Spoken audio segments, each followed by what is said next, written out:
my New Year's resolution is to be a little kinder, a little gentler, and a little friendlier to those people who can do my career some good. It's Late Night with David Letterman.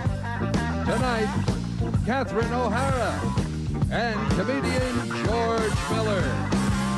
Plus, Paul Schaefer and the world's most dangerous man. And now, America's #1 dinner theater entertainer, David Letterman.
Ladies and gentlemen, welcome to the program. Not only is tonight our first brand new show of the brand new year, 1989. Today is January, what, 3rd?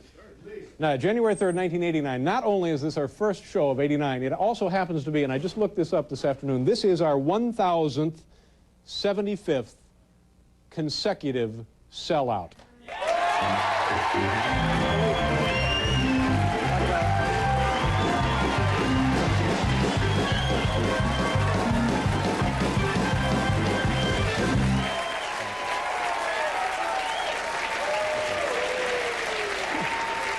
I don't know.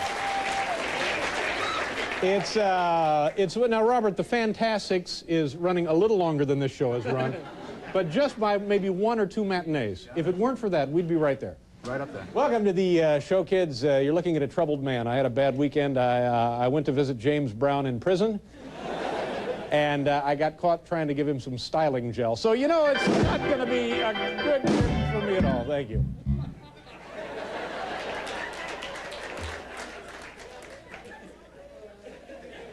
Did you have a really good Christmas? I had a great Christmas, although this Christmas I did what I do every Christmas. I'm not proud of this, but it happens. I got really drunk, and then I got on the phone and told everybody in my family how much money I made.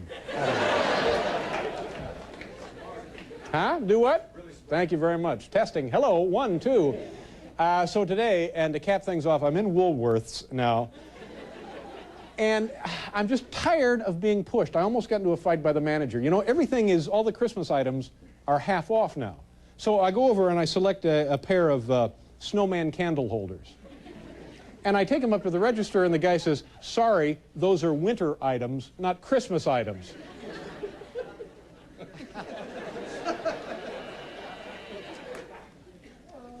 Thank you.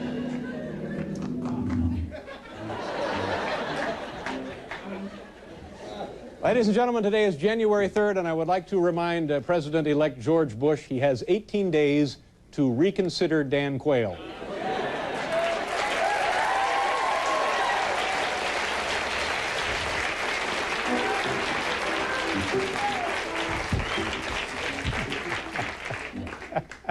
You know, but seriously, the only thing I care about, we've been gone. This seems like the longest damn vacation in the history of time. That's right, it was barely 1 week, though. Yeah, now let me explain. Somebody no. New Year's Day was what, Sunday?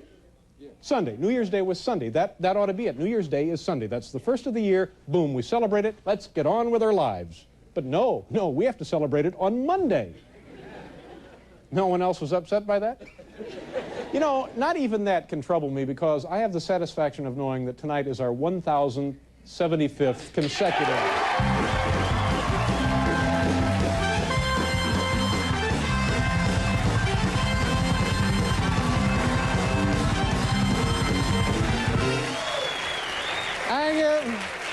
Thank you very much. Paul Schaefer, ladies and gentlemen. My good friend, the Paul Schaefer. Thank you very much. You know, I'm thrilled about the sold-out audience and everything, but what is the drop in the pit? That's what I want to know. I don't know. I don't know what the drop in the pit is. I'm not sure what it is. Did you have a nice Christmas and a nice New Year's? Absolutely. A lovely time. Yeah. I spent some time up in the frozen north with my family. Good to see your folks. Shirley nice. and Shirley and Bernard. Bernard, yes. Yeah, and, ooh, it was cold up there. It was 10 below, but you can't tell what the temperature is because everything is Celsius. Yeah. And they say... So what 10 below is what Celsius? I don't know. I never learned what it was. It's like 20. Wait a minute. You never learned? You were born and raised I know, there. but it's just that since I left there, they changed it to Celsius. When I was there, it was Fahrenheit. Oh, and, you're very lucky. When I go up there now, let's see, zero Celsius Zero is is 32 degrees, freezing in Fahrenheit. Yeah, so it is like 21 or something. I had a great time. I spent Christmas, of course, I spent that week after Christmas. I have a vacation holiday home in Gary, Indiana, and I spent the Really? week there. So you got a lot of good sun, Yeah, good color. and then New Year's Eve, I did something, and you're going to laugh at this, maybe. Yeah. I threw a party for the cast of Legs Diamond, New Year's Eve. Isn't that great? That was some show. Have you... How sloppy. Have you seen it? Have I seen what? Legs? No, I haven't seen...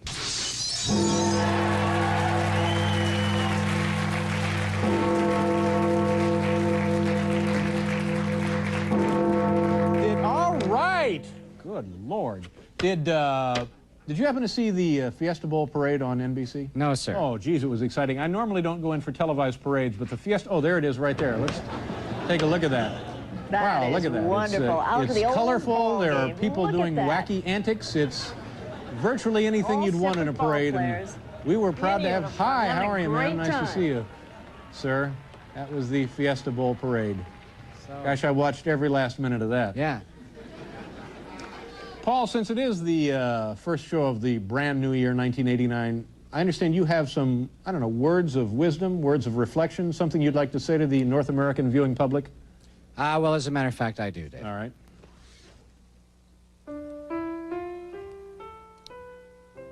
Amid the cries of Happy New Year and the sounds of celebration, I'm haunted by the thoughts of George Orwell's prophetic novel, 1989, in which he foresaw a bleak, nightmarish world stripped of beauty and poetry. You know, it kind of made me think of how carefully we must safeguard our personal freedoms to make sure that Orwell's vision of 1989 does not come true. Well, I hope I've given you something to think about. In 1989, let's have a good time, but let's make sure that Big Brother isn't watching us. Thank you.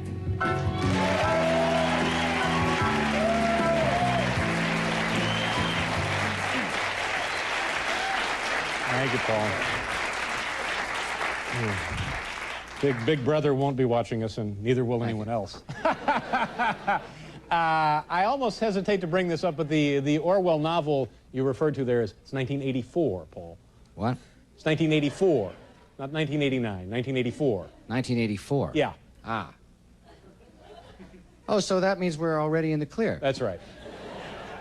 Oh, well, let's just have a good time. All right. Don't worry about it. Fine. Oh, and speaking of band members, our own Willie, I'm watching the Orange Bowl. Was it the Orange Bowl? Yeah. Last night, and at halftime, suddenly, there's Willie standing on top of some gigantic prehistoric pyramid structure. Surrounded by Miami babes. Yeah, and singing something from Dirty Dancing, was that it? Yeah. Were you scared? No. Hal, do we have a clip of Will at the Orange Bowl last night? All right, this is Will Lee last night, ladies and gentlemen. And what are you singing? There it is. Now, who is that? That's Kirsten. Kirsten Steinhauer. Kirsten Steinhauer. There's Will. And then there's Will Lee right there. Now,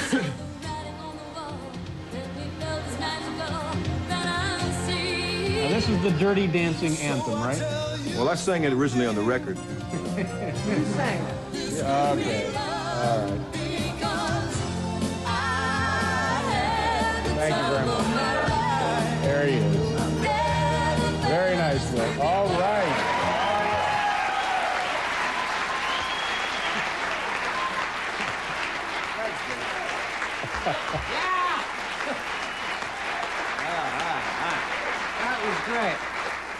I didn't even know you were in Up With People, but congratulations. I told you before the kids are doing a holidays. great job. I told you to give me a plug in the whole Sing Out America gang. I forgot about it. Nice job. And how about that Fiesta Bowl parade? Dan, did you folks get a chance to see that right here on NBC?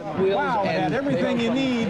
Look at that, wacky cars and elderly people in little outfits. It was the Fiesta.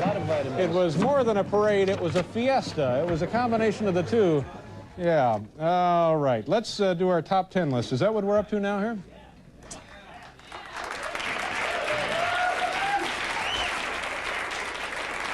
You know, Sunday morning, or Christmas morning, which was, yeah, Sunday, right? Christmas was Sunday.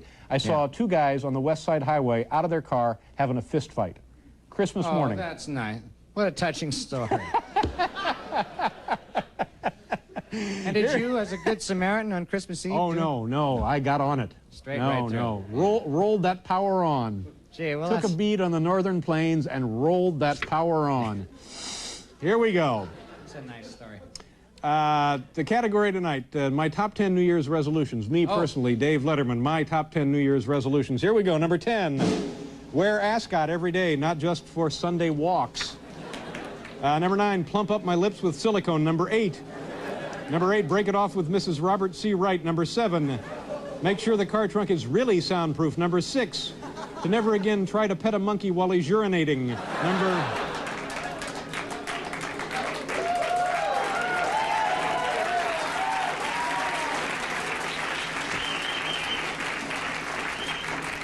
You mention a monkey urinating, and the crowd goes wild.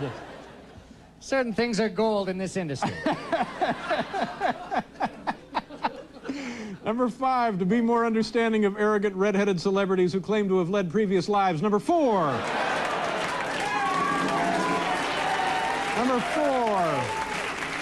Finally remove the asbestos from the rec room. Number 3, stop saying GE sucks. Number 2, start saying GE really sucks.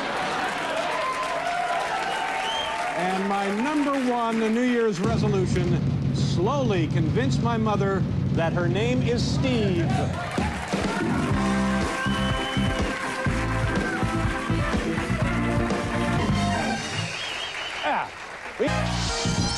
Back to the show. You know, I've never really been much of a parade fan, but there was just, I don't know whether it was the presentation or the units assembled, but I thought that this year's Fiesta Bowl parade was beyond comparison to anything. It's a great group of look, cyclists. there, guys on big goofy bicycles, They're Paul. wearing What black more breeches, could you want, knee-length hope for, stockings, or ask jaunty caps, in a white Fiesta shirts, Bowl? red trim. They are the Arizona Wheelmen, and they're Oh, celebrating the our Arizona bicycling Wheelmen. heritage with these wonderful antique bikes. Take a look at those high wheelers. How do you suppose they get on those things? And you know who that is? That's Kelly about Lang that, once doing the you're on them, how do commentary. you get off? How much time did you log in front of the TV set watching that? Plenty. I'm turning into an old man, an old fat guy. No, you're not. You're You in don't the think best. I think you're in the best physical shape of your entire career. And you know what else I wanted to say to you? Huh? Every night you make this show the #1 talk show party in America. Don't you think so, ladies and gentlemen? Wait a minute. Let me see.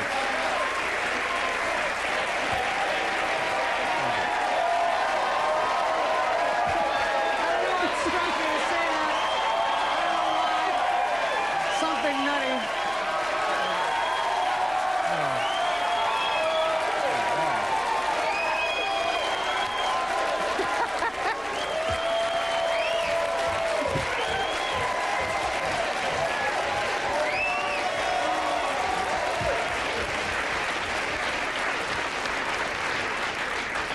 Thank you very much, Paul. Now we have some editing to do. Oh, by the way, this was left over from Christmas, Paul. I didn't get a chance to give it to you sooner, but there you are. A little something for you. You know what got into me? A phrase came to me. I don't know why. An original phrase came. What are we doing? Let's bring out a guest. Maybe that'll help. Our first guest is a lovely and talented comedian. She is an alumna of SCTV, and her films include Heartburn and Beetlejuice. Ladies and gentlemen, please welcome the lovely, the talented Catherine O'Hara.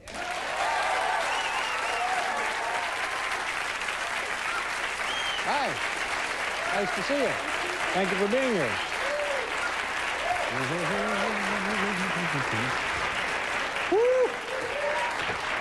You know, there's one of these cable deals is running SCTV every night at like 10 or 10:30 or something, and I watch it as often. You don't seem pleased about that. Oh, I just made a very bad residual deal. Oh. Well, so I'm not plugging it so hard these days. Oh, I'm sorry, but all I was going to say is every time I watch it, I'm generally always impressed with how funny those shows were. Thanks. Yeah, yeah. That's nice. A lot of funny people. Yourself, Andrea Martin, John Candy. Eugene Levy, who I think is just great. Yeah. And Dave Thomas and Rick Moranis. And funny. Harold Ramis. Harold Ramis occasionally, yeah. And also the little comedy cartoon deal you and what's his name have? I can't remember. Martin Short. Yeah, Martin Short. Ed Grimley Show. Yeah, that's very funny. The completely mental misadventures of Ed Grimley. Now, how do you and you play cartoon shows and urinating monkeys? The crowd goes crazy for it. Well, you know why that is? No, Paul, don't. How do you do that show? Is it all pre-recorded, just audio, like a year in advance, or how do you do that? No, you go in and read the scripts and improvise around some microphones in a little studio, and then they do all the animation afterwards. So you never see the animation? They have to fit it to you. I see, yeah. Oh, it's great. Yeah, I play Miss Malone, who is the character with the largest, most upright breasts in morning animation show. Yeah. Yeah. And you're kind of like Ed Grimley's fantasy, right? He's in love with me, yes. Yeah. And I'm just a dumb actress. Hello, Eddie. What is the deal on Ed, exactly? What's Ed's problem? How do you mean? Well, he's... anyway, it's a funny show. I enjoy it. My mom used to ask me, is he odd? Is he odd or odd? Odd. Odd. Did you have a nice New Year's Eve? Yes, I did. Happy New Year. Thank you. Same to you. What did you do? I went to dinner with my boyfriend and four other couples. And Where, then where was this? in L.A. In Los Angeles, Yeah. yeah. And then we went back. Big fancy place? No, kind of casual, kind of hip. Well, sure. Sure. It was nice. And then we went back to Brett's house, Brett Cullen's house. Brett Cullen being your boyfriend? friends? One of the friends, Bo's. Yeah. No. Bo's my boyfriend. Gee, like you know them, don't you? All my friends. Went back to Brett's house and danced to Frank Sinatra records. Well, there you go. That sounds pretty good. It was nice. Yeah. Sounds like Had a lot of champagne fun. And Make any resolutions? That's the kind of question they only ask on talk shows, but since that's what we're up to here. what's that about monkeys? I'm not going to try that again. No. I'll never turn up a dog's eyelids again. I tried that. Have you ever tried that? No, I wouldn't even consider it. Why? I used to turn up my eyelids all the time as a kid. That's a very funny thing to do for your friends and relatives. Can you still do it now?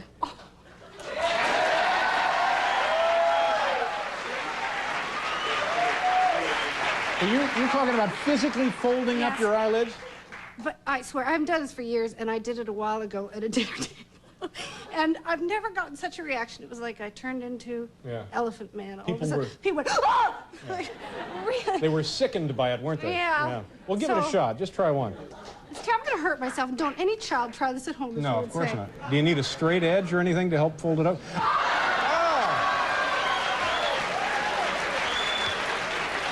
you're nuts. You're goofy.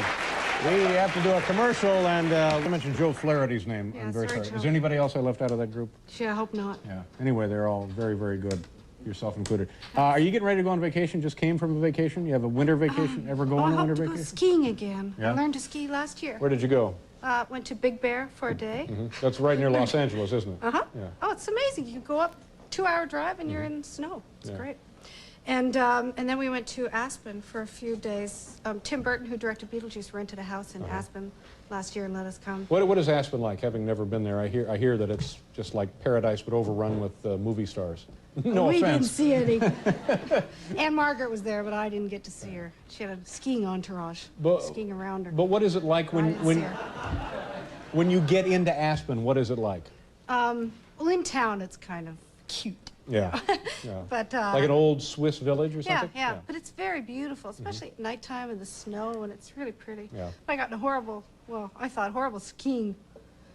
It's the weirdest experience. Tim Burton was skiing with me all day, because he's much better than I, but he was being very nice and sticking with me and going from the third lift up to the top of the mountain and then back down the third lift all day, never going to the bottom. The third lift is about... It's like halfway up the mountain, I see. you know, at Buttermilk, where we were. And and this is basically my second day skiing in my life. And so Tim really stuck with me. It was great. And then at the end of the day, I kept saying, "Oh, Tim, you go on yourself. I'll make it down. You know, I'll make my way down the end of the mountain, the bottom of the mountain. It's okay." Yeah, eventually, so, you really can't not get down one way or the other, right? Oh no, you'll get down. Yeah, like, ah! Like that's the way I made it down eventually. But so I said, I'll just find, you know, follow the signs, the easy routes, take the easy routes, easy runs down. And so I kept 3 times in a row ending up at the 3rd lift, which is halfway down the mountain, which is where I didn't want to go. I wanted to go down to 1, the bottom, and meet him there. But I kept going down to the 3rd, and the last time I went down, they were closing, and they said, "Don't come down here again. You won't get to the, how do I find my way down once I'm up there? How do I get down?" And they said, "Just follow the easy." So it's like homie route or something, you know, easy, dummy route, you know.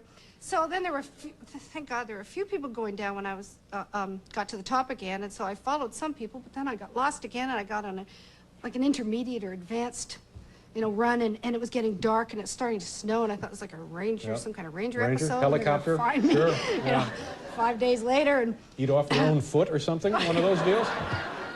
it was starting to look very delicious.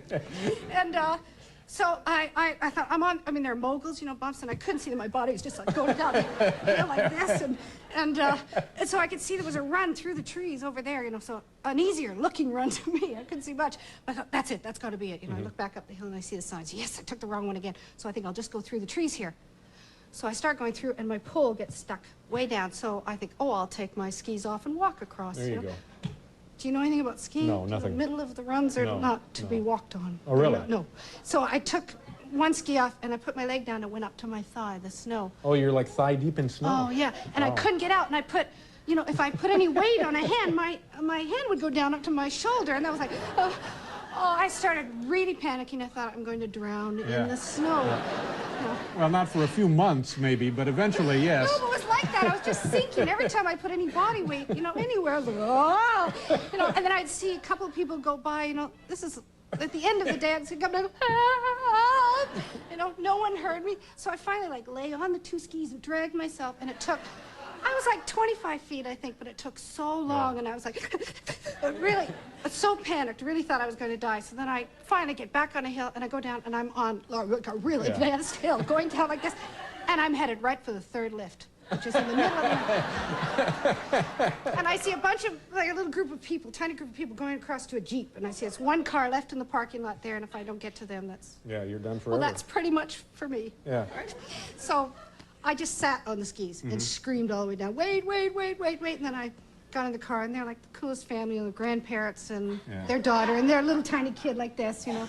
They've all handled their skiing very cool, and I'm trying not to cry on the way home, and I cried for like 2 days every time I tried to tell somebody about it. And that snow, and that, Did you ever fall down?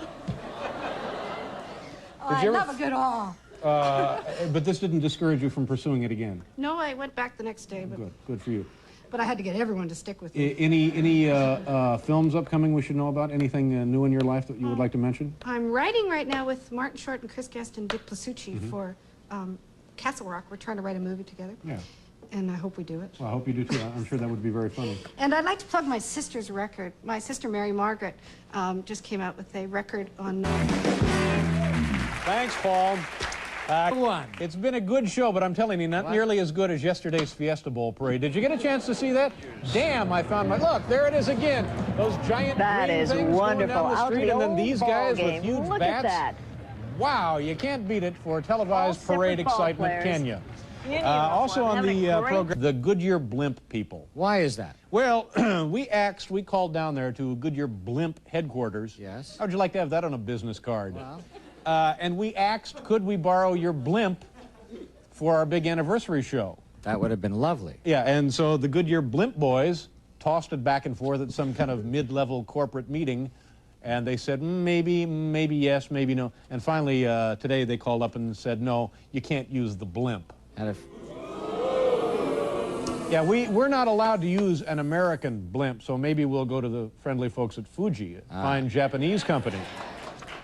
But, Paul, doesn't that just break your heart to think that these pinheads at Goodyear, for one reason or another... You know, you can buy tires at Sears. I can see that you're very upset about this. Everybody gets the... Every time you turn on any kind of sporting event, The blimp There's is the always blimp. there. Yeah, exactly. Well, it won't be celebrating our anniversary with us.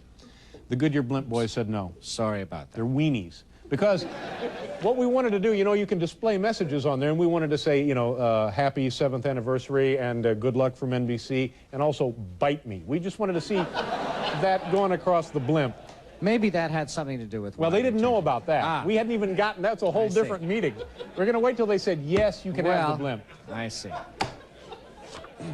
I bet the Fuji kids would love to see Bite Me written across their blimp. Fuji blimp. They'd be thrilled about that. You know, you can buy tires at JCPenney's, too. I think they have an automotive We understand department. you're very upset about it. On this? Huh? We do? Yes? Hello? 3 minutes? Is that enough time or not? Huh? We got time? Huh? What? I can't hear a word he's saying. Plenty of time, thank you. Toward the end of 1988, we dispatched the likable young actor Calvert DeForest, the man who plays Larry Bud Millman on this program, on his Pan-American Goodwill Tour. And our hope was to send him from New York all the way down there to Tierra del Fuego. And here now is a brief look at what happened on his journeys as he phoned back to our television program. It's Calvert DeForest's Pan-American Goodwill Tour. Are you excited about the trip? Oh, fabulous. Okay. How is Laredo? Very nice. When will you be crossing into Mexico? Tomorrow. Are you looking forward to this part of your journey? Yeah, very exciting, Dave. You sound Told discouraged. you I'm not well, David. What's the matter? I feel lousy, David. I'm just sick of traveling. Calvert, where are you right now? We're in Mexico City. Are you spreading goodwill? Oh, Dave, it's getting to the point now. I definitely want to come home. Please. Will you just stop whining? No, well, you're going on to Guatemala City. We are? Yeah. Oh, David, no, please. What? No, let us come home, No, please. you can't.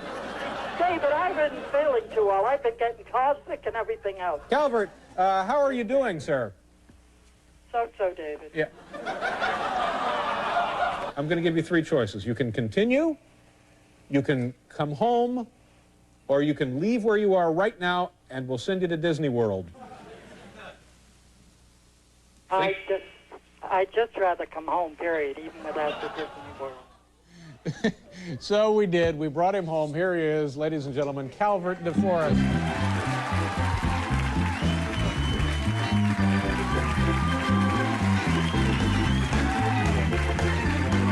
Buenos días.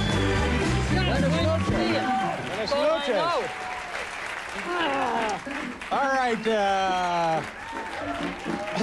Calvert, did you enjoy yourself on the trip? Yeah, a lot of it was very nice. Yeah, but you didn't sound like you were enjoying it on those phone calls that you placed to the show. Well, in the beginning it was fine, but Yeah. when you get to Mexico City and you get to Guatemala border and Guatemala City, then it gets a little What does that mean? iffy. What does it mean? Scary. Iffy? Scary. How now? You were actually frightened? Yeah, absolutely. Why were you frightened? Well, at the border, they took our car that we brought in from Mexico. Uh-huh. They wouldn't let us have it. Uh-huh. They took a bribe, plus taking one of the... Now, wait a minute. This is a scandalous accusation Well, you're it's making. true. Who took what kind of a bribe and who offered it? The guards took the money For what? for keeping the car for us. We couldn't take it with us. You may have just been paying for parking. No, wasn't parking. They kept the car, and to keep the car, they charged us money, plus taking one of our telephones. Then they told us the only way we could get there would be by bus. And they had a bus right out of the Grapes of Wrath with broken windows. That's what they told you? The Jode family had been in this bus?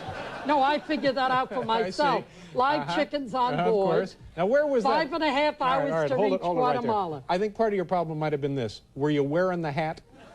The hat had nothing to do with it. All right, let's back up. Now, you left New York. I have some symbols here. Here's the Mallard. You left New York there, in the Mallard. Now, where did you go from there in the trailer? Let's see. We picked the van up at, where did I say we picked the van? I don't know. I wasn't on the trip. But I kept you informed, day by day. Somewhere down here around the Mexican border. Laredo, that's it. Oh, my God. Oh, my God. We picked the van up in Laredo. All right, so... and then we got a car in Monterey. Monterey. Show me where Monterey would be. Right about in there? I guess. I don't know, Max, Dave. So how was the food in most places? At the beginning, the food was fine. When you hit Mexico City and go down further, it's horrendous. What kind of food are we talking about? Actual Mexican food. No, they have a lot of salads. Well, there you go. You can't go wrong with a salad. Yeah, but the salads, you know. Yeah. What can I say? And you don't drink the water. You can only drink bottled water. Can't drink that water, yeah, bottled water. No, that's bad. Oh, God.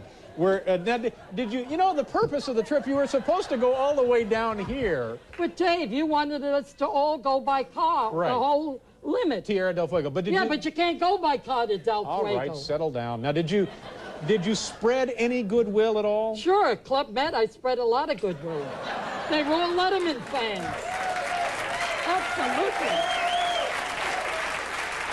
So, show me here how far down you got. Where is Guatemala?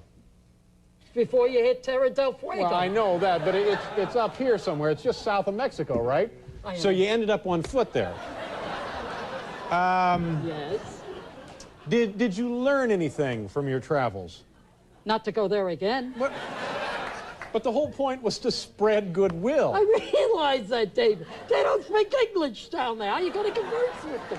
You know, every time you would call in here on the show from one of these locations, I get the sense that we were bothering you.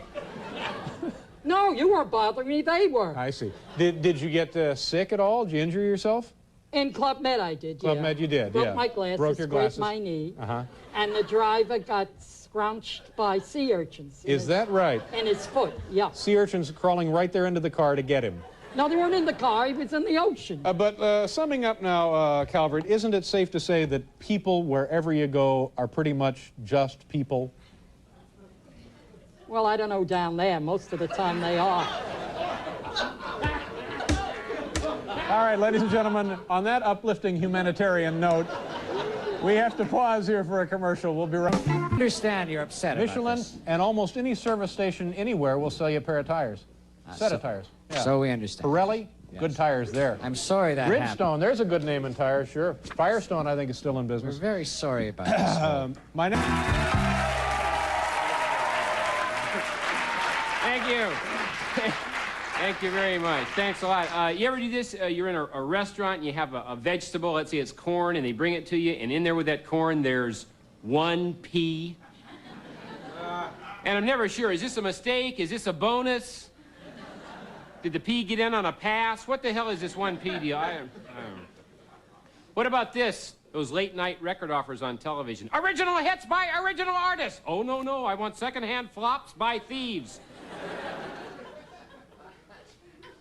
I got a son by thieves. Try to pay attention over there. By who? I got a son who's, they don't pay attention. I got a son who's 12 years old. What a smart aleck that kid is. I said, what do you want to be when you grow up? He said, homeless. Kids today got smart mouths on them. I got a nephew in the 5th grade. They have an old maid school teacher. You know what they call her? Miss 7-Up. Never had it, never will.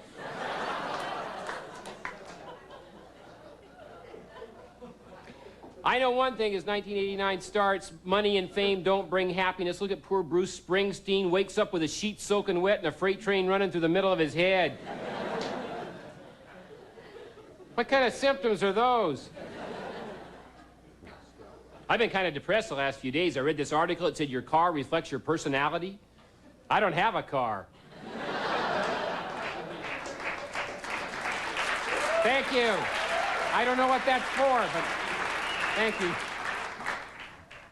I've been going all around the country. There's a lot of people, they don't want to do their jobs or they're too stupid to do their jobs. I was talking to this cab driver. He was dumb and a know-it-all. You know people like that? He says, yeah, those paramedic trucks, they go real fast. A lot of times they run into people, then they go back and pick them up. That's how they get most of their business.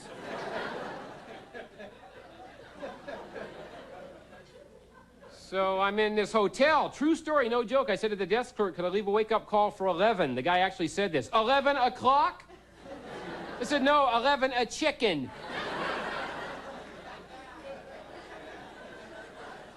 Hey, Larry, Daryl, and Daryl are out there. They really are out there. And there's a company, you know by their name, they're not going to do anything.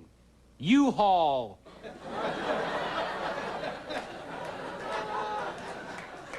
U-Haul. I was watching Phil Donahue. He had people who'd been married a lot of times. And he said to one guy, he said, "To what do you attribute the fact you've been married to the same lady 3 different times?" And the guy says, "Poor record keeping."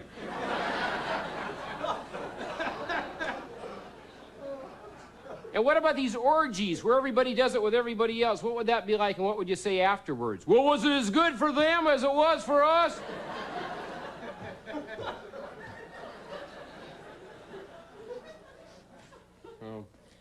This couple next door in California, you know, they've been married for years. He's an alcoholic, but she sticks by him. She keeps saying, "I think he's going to change." Oh, yeah, from Jim Beam to Jack Daniels. Yeah. Now, have you seen me before? You know, I'm the comic who's always looking for a gimmick. For a while, I was the questioning comic. I had a lot of questions I couldn't answer. Does a moron know that's what he's called? He's watching television and somebody uses that word. Does he kind of perk up a little bit?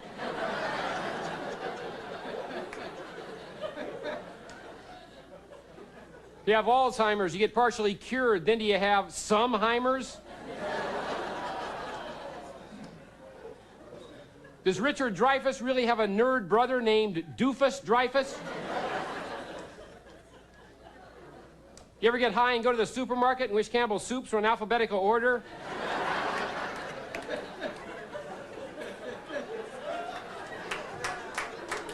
And the Surgeon General has warned, do not smoke grass and then try to find something you've misplaced. You could go insane. What about this? You get out of the shower, start to blow dry your hair, but after just a few seconds you turn off the hair dryer because it produces some kind of a noise which makes you think you heard the phone ring.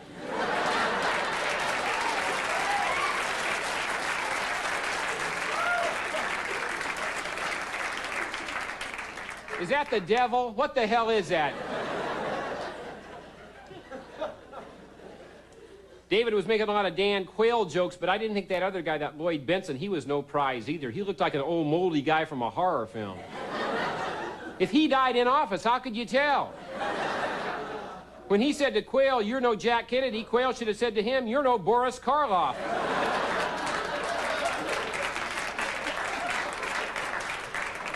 I think I'll get off on that one. I enjoyed talking to you. Thank you very much.